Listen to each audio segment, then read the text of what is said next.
Grab your family history notes and let's take a trip. A trip where your ancestors lived. Walk where they walk, see what they saw.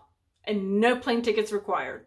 We're going virtual. Hey guys, if we haven't met before, I'm Lisa, author and genealogy researcher, and this YouTube channel is dedicated to helping you find your ancestors, grow your family tree, not get overwhelmed in the process.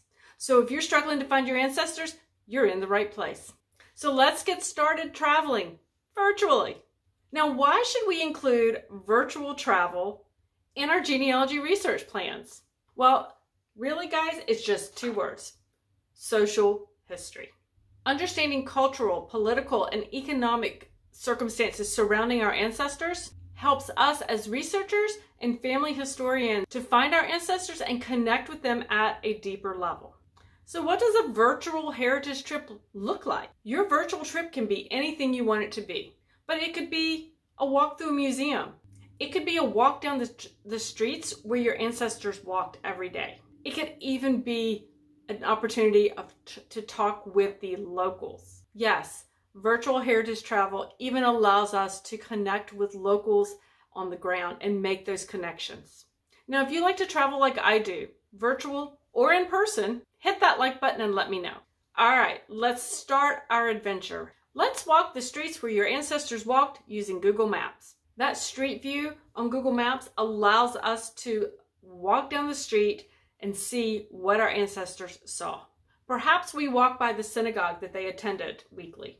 Perhaps we walked along the coastline and we see the sea that they saw every day before heading out to go on their fishing trips. Perhaps we're even walking by their original home where they used to live. All of that is possible by taking a virtual walk through Google Maps. Want to learn a little more as you take a virtual walk? Then join a virtual walking tour. Now, a walking tour may be a small group, or it could be a more personal or individual type of walking tour. And yes, they can be done quite well in a virtual setting.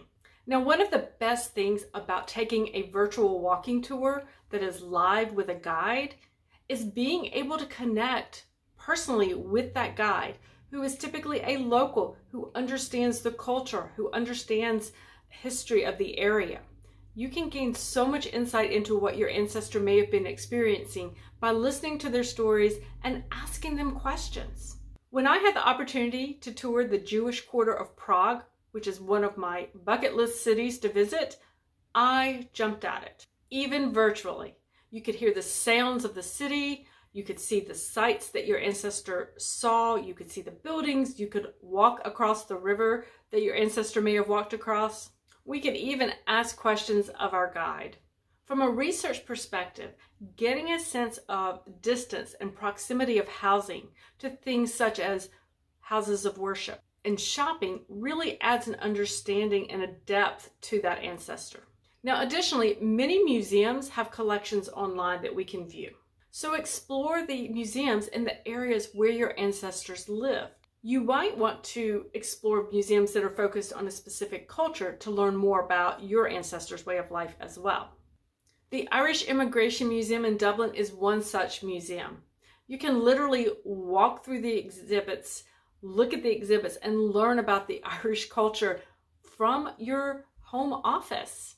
It's an excellent way to visit these wonderful museums in areas where you might not be able to visit in person, but absolutely have information and history that would help you with your research. Now, a really great way to explore the culture of your ancestor is to take a virtual class. If you want to experience a particular part of your heritage, such as creating a specific dish, take a class from a local, and it's virtual. Companies such as Airbnb Online Experiences offer the ability to take a virtual class, such as a cooking class or a dancing class, from a local.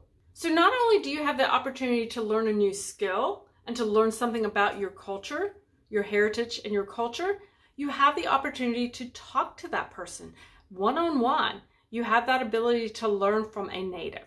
So again, it's another opportunity for you to learn more about your ancestors' culture, the culture they may have grown up with, the culture they may have brought over with them to America, and an opportunity to understand how their culture impacted their daily life. So it's imperative that we include virtual heritage travel in our genealogy research. There's really no excuse not to, because it can be done so easily these days from our laptops. Now, if you want to learn more about adding heritage travel and virtual heritage travel to a genealogy research plan, watch the video on your screen now. What your genealogy research is missing.